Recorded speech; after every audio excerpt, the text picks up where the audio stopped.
heard you say that if a person is successful in Kabbalah, then it means that he's still on a level of a child, but if things get complicated, then he's ready. Is that the formula? That's not exactly a formula carved in stone. The thing is that it's like with a baby.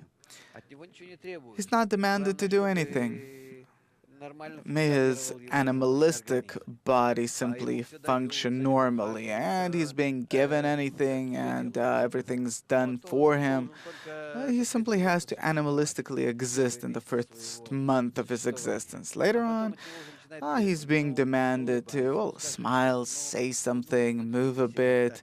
He's being played with. He's as if being teased, influenced in order to try and to provoke him to respond somehow.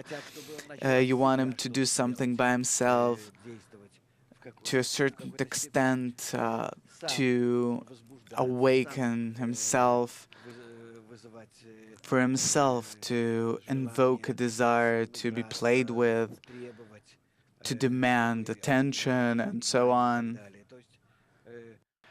The same with us. If a person just came to Kabbalah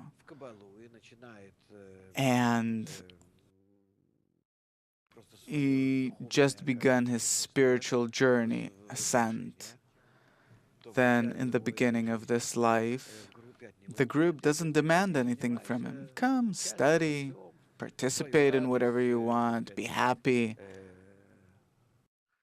Well, so he'll feel pleasant. Afterwards, different actions go on. The group demands his participation, and from above there's demand for him to start working correctly, for him to invoke the light by him partaking in the group, by his intention during the study. But how does this hardship unfold, suppose, during the transition to the next degree? Every next degree, it goes through labor.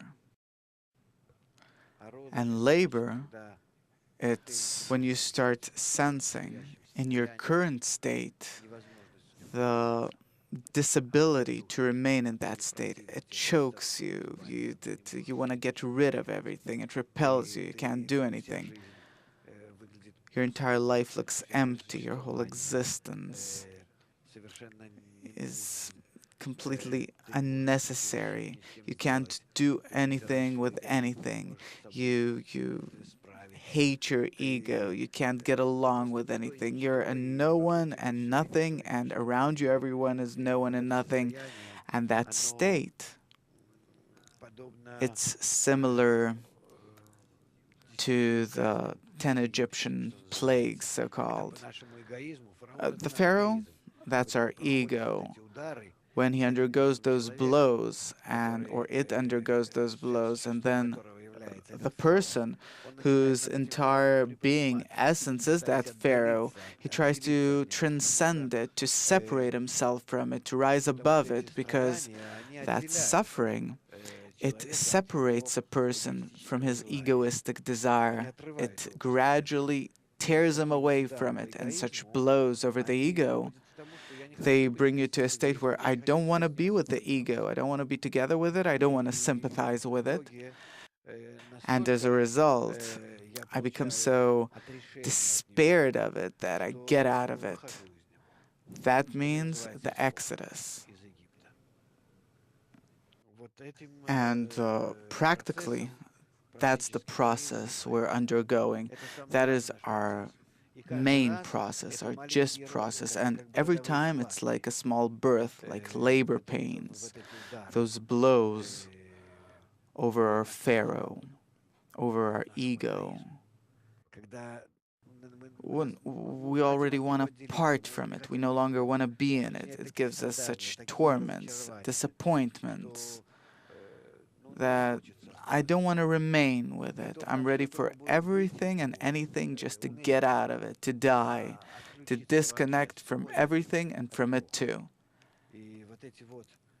And such appearances, they eventually, through those labor pains, bring to birth, and birth, that is already the exodus from the ego, the exodus from Egypt. And when you're ready and you come out, then you receive the Torah, meaning the method of correction. The method for correction, because you're already outside of that ego and you can start working on it from the outside, from above it. And you start turning to it with a method of correction, with the Kabbalah, and you start working with it in order to now rework that entire egoism, to turn it into bestowal, into the 2 degrees of bestowal.